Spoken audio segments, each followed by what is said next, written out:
చిత్తూరు జిల్లా పుంగనూరులో ఘోరం జరిగింది.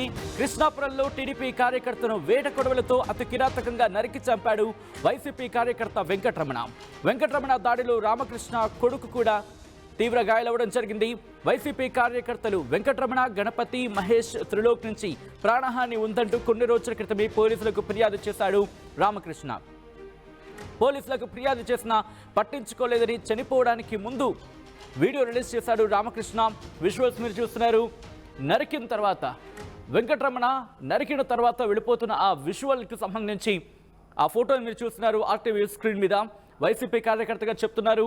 ఒక్కసారిగా ఈ ఘటన అక్కడ స్థానికంగా సంచలనంగా మారింది, కలకలం రేగింది. ఉదయం కర్నూలుకి సంబంధించి మాట్లాడుకున్న సందర్భం, కర్నూలు జిల్లాలో ఆ పాత కక్షలు భగ్గుమన్న సందర్భానికి సంబంధించి మాట్లాడుకున్నాం. అది ఇంకా ఆ ఘటన ఇంకా మరిచిపోకముంది. ఇప్పుడు చిత్తూరు జిల్లా పొంగనూరులో ఘోరం జరిగింది. కృష్ణాపురంలో టీడీపీ కార్యకర్తను వేట కొడవలతో అతి కిరాతకంగా నరికి చంపాడు వైసీపీ కార్యకర్త వెంకటరమణ దాడిలో రామకృష్ణ కొడుకు కూడా తీవ్ర గాయాలయ్యాయి. వైసీపీ కార్యకర్తలు వెంకటరమణ, గణపతి, మహేష్ త్రిలోక్ నుంచి ప్రాణహాని ఉందంటూ కొన్ని రోజుల క్రితమే పోలీసులకు ఫిర్యాదు చేశాడు రామకృష్ణ. పోలీసులకు ఫిర్యాదు చేసినా పట్టించుకోలేదని చనిపోవడానికి ముందు వీడియో రిలీజ్ చేశాడు రామకృష్ణ. ఈ నేపథ్యంలో చనిపోయే ముందు, అంటే తన మీద ఘాతుకానికి ఇన్ఫాక్ట్ ఈ ఘాతుకం జరిగే ముందు, తనని హతమార్చే ముందు తనకు ప్రాణహాని ఉందంటూ ఒక వీడియో రిలీజ్ చేశాడు రామకృష్ణ. ఒకసారి ఆ వీడియో చూద్దాం. పంచాయతీ కృష్ణాపురము, నేను టీడీపీ కార్యకర్త, ఇట్లా పలానా వైసీపీ వాళ్ళు ఎన్ గణపతి, ఎన్ మహేష్, కె వెంకటరమణ, ఎన్ త్రిలోక, వీళ్ళు నలుగురు ఇప్పటికి నా 4 దఫాలంటే నన్ను ఆడ పడితే ఆడ పట్టుకొని కొట్టేది, నా కొడుకులు పట్టుకొని ఆడంటే ఆడ ఇది చేసేది, ఈ దాని రావద్దు ఆ దాని రావద్దు, ఇది నాది అది నాది అనేది ఇట్లా బెదిరిస్తూ ఉన్నారు. నిన్న నా భూమికి మట్టి తోలుకుంటా ఉంటే వాళ్ళ ఇంటి ముందర తొక్కిన దానికి ఇట్లా పట్టుకొని డ్రైవర్ని పట్టుకొని కొట్టేసినారు. ఏమిటి అట్లా కొట్టిండేది నేను అడిగితే నన్ను పట్టుకొని కొట్టేసినారు. మళ్ళీ నా కోడలు వస్తే నా కోడలను పట్టుకొని కొట్టినారు. మళ్ళీ నా కొడుకు వస్తే నా కొడుకును పట్టుకొని కొట్టేసినారు. అందుకు ముందు చంద్రబాబు గెలిచినప్పుడు టపాసులు కాల్చి కేక్ కోస్తూ ఉంటే స్కూటీలో వచ్చి కేక్ను గుద్దుకొని వెళ్ళిపోయి నా పిల్లలకి 2 కాళ్ళు ఇది చేసినారు. అప్పుడు కంప్లైంట్ ఇస్తే అప్పుడు పట్టించుకోలేదు. ఈ పొద్దు మన రీలోనే వచ్చి నేను కంప్లైంట్ ఇస్తే సీఏకి ఫోన్ చేసి అదే పని సీఏ పుంగనూరు పోలీస్ స్టేషన్కి సీఏకి ఫోన్ చేస్తే పంపిస్తానని చెప్పి పంపించలేదు సార్. అప్పటికప్పుడే నైటే నేను ఈ పుంగనూరుకి వచ్చి కంప్లైంట్ ఇచ్చేసిపోతే తెల్లారి కూడా పంపించలేదు. మళ్ళీ వచ్చి నేను నా కొడుకుని హాస్పిటల్లో అడ్మిట్ చేసి పుంగనూరు స్టేషన్ కాడికి కంప్లీట్ ఇస్తే ఏమాత్రం పట్టించుకోకుండా వాళ్ళు వచ్చే కొద్దికి వాళ్ళు కంప్లీట్ తీసుకొని వాళ్ళు మనుషులు పిలుచుకొచ్చి లోపల పెట్టించింటే మళ్ళీ ఒక 5 నిమిషాలు కాకనే మళ్ళీ బయట ఇంటికి పంపించేసినాడు. ఏమాత్రం వాళ్ళు వైసీపీ వాళ్ళకే న్యాయం చేస్తాడు, మాకు న్యాయం చేయలేదు. సిఐఏ మీరు నన్ను సహకరించి నాకు వాళ్ళతోనే పానంగా ఉన్నది, మీరే నన్ను కాపాడాలా.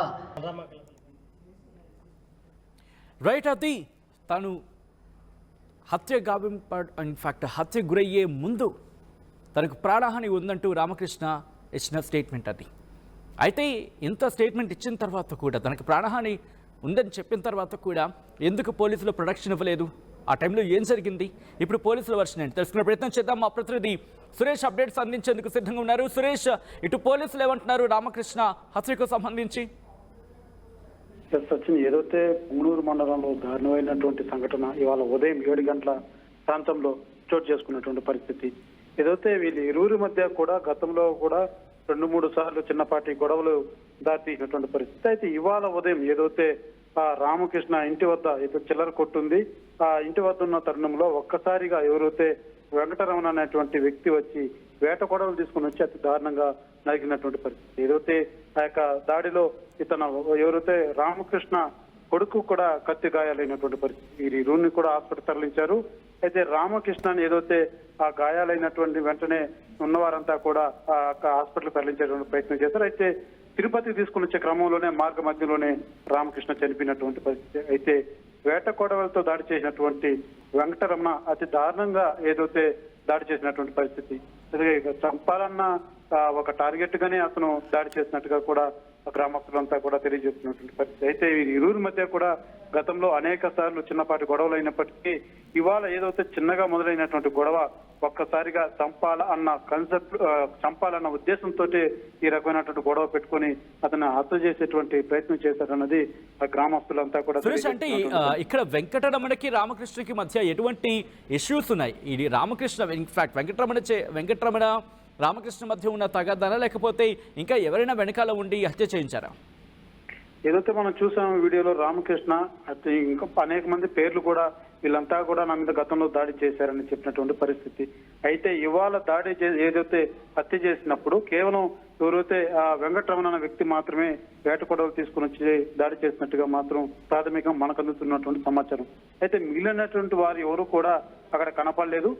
ఎవరైతే చంపేదానికి వచ్చినటువంటి వెంకటరమణ ఒక్కడు మాత్రమే ఇవాళ యొక్క దారుణానికి ఒడిగట్టినటువంటి పరిస్థితి అయితే నెలకొంది. ప్రాథమికంగా మనకు అందుతున్నటువంటి సమాచారం కూడా ఆయన గతంలో అనేక మంది పేర్లు చెప్పినప్పటికీ ఇవాళ దాడి చేసింది, హత్య చేసింది మాత్రం వెంకటరమణ ఒకడే.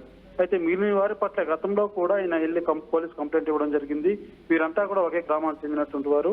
అయితే వీళ్ళు పార్టీల మధ్య కూడా ఇప్పటి నుంచి చిన్న చిన్న విభేదాలు కూడా ఉన్నట్టుగా కూడా మనకు ప్రాథమికంగా అందుతున్నటువంటి సమాచారం.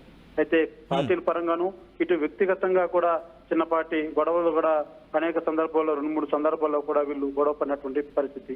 ఈ నేపథ్యంలోనే ఇవాళ పకడ్బందీగానే అతను గొడవ పెట్టుకొని చంపాలనే ఉద్దేశంతోనే వచ్చి ఇలా చేశాడన్నది చనిపోయినటువంటి రామకృష్ణ బంధువర్గం కూడా తెలియజేస్తున్నటువంటి పరిస్థితి. రైట్, అక్కడ టీడీపీ వర్గం ఏముంటుంది? టీడీపీకి సంబంధించిన కీలక నేతలు ఎవరైనా అక్కడికి చేరుకోవడం జరుగుతుందా? టీడీపీకి సంబంధించిన మద్దతుదారులు ఎవరైనా అక్కడికి చేరుకోవడం జరుగుతుందా? రామకృష్ణ ఇంటికి ఏమంటున్నారు వాళ్ళు? ఖచ్చితంగా ఏదైతే కీలక నేతల కంటే కూడా పార్టీలో క్రియాశీలకంగా ఉండేటువంటి నేతలు కొంతమంది వెళ్ళి హాస్పిటల్కి వెళ్ళడం జరిగింది. వాళ్ళ ఇంటికి వెళ్ళి కూడా ఏదైతే గాయపడినటువంటి వాళ్ళ అబ్బాయిని వెళ్ళి పరామర్శించి ఏం జరిగిందంటూ కూడా ఆరా తీసినటువంటి పరిస్థితి. ఖచ్చితంగా పార్టీ అధినేత దృష్టి కూడా తీసుకెళ్తాము అనేసరి కూడా పార్టీ నేతలంతా కూడా ఏదైతే తెలుగుదేశం పార్టీ సంబంధించినటువంటి నాయకులు కూడా తెలియజేస్తున్నారు. అయితే ఈ కుటుంబానికి మేము అండగా ఉంటామంటూ కూడా ఇప్పటికే నాయకులంతా కూడా తెలియజేసినటువంటి పరిస్థితి. ఏదైతే ఇట్లా జరిగినటువంటి సంఘటన మీద ఈ పార్టీల పరంగానో లేకపోతే వ్యక్తిగతంగా కారణాల చేతన ఏదైనా పూర్తి స్థాయిలో దర్యాప్తు తేలాల్సిన అవసరం ఉంది. అయితే చనిపోయినటువంటి రామకృష్ణ మాత్రం టీడీపీ పార్టీ ఆ యొక్క పార్టీలో క్రియాశీలకంగా బాగా యాక్టివ్ గా ఉండేటువంటి పర్సన్ గా మనకు అందుతున్నటువంటి సమాచారం. పార్టీ వ్యవహారాల్లో చురుగ్గా పాల్గొంటూ ఉంటాడనేసి కూడా మనకు అందుతున్నటువంటి సమాచారం. ఈ నేపథ్యంలోనే ఇటు పార్టీల పరంగా మీరు వ్యక్తిగతంగా కూడా 2 రకాలుగా ఈ యొక్క హత్యకు దారితీస్తుండొచ్చన్నది కూడా ప్రాథమిక అంచనా. రైట్ సురేష్, ఈ కథను మిమ్మల్ని కాస్త కలవరపరచచ్చు. అయితే మిమ్మల్ని కలవరపడి గురి చేయడం ఆర్టీవీ ఉద్దేశం కాదు, కానీ ఇటువంటి కథనాలు చూపించడం తద్వారా అక్కడ ఎటువంటి పరిస్థితులు ఉన్నాయి మీకు అవగాహన కల్పించడం, మిమ్మల్ని అప్రమత్తం చేయడంలో భాగంగానే కథనాలు చూపించడం జరుగుతుంది తప్ప మిమ్మల్ని కలవరపడి గురి చేసే ఉద్దేశం ఆర్టీవీకి ఉండదు. కానీ ఇటువంటి కథనాలు చూసినప్పుడు కాస్త కలవరపడి గురే అవకాశం ఉంటుంది. కాబట్టి దీనికి సంబంధించి తగిన జాగ్రత్తలు తీసుకోవాలని ఆర్టీవీ సూచించడం జరుగుతోంది. చిత్తూరు జిల్లా పుంగనూరులో దారుణం జరిగింది. కృష్ణాపురంలో టీడీపీ కార్యకర్తను వేట కొడవలతో అతి కిరాతకంగా నరికి చంపాడు వైసీపీ కార్యకర్త వెంకటరమణ దాడిలో రామకృష్ణ కొడుకు కూడా తీవ్ర గాయాలయ్యాయి. వైసీపీ కార్యకర్తలు వెంకటరమణ, గణపతి, మహేష్ త్రిలోక్ నుంచి తనకు ప్రాణహాని ఉందంటూ కొన్ని రోజుల క్రితమే పోలీసులకు ఫిర్యాదు చేశాడు రామకృష్ణ. పోలీసులకు ఫిర్యాదు చేసినా పట్టించుకోలేదని చనిపోవడానికి ముందు వీడియో రిలీజ్ చేశాడు రామకృష్ణ.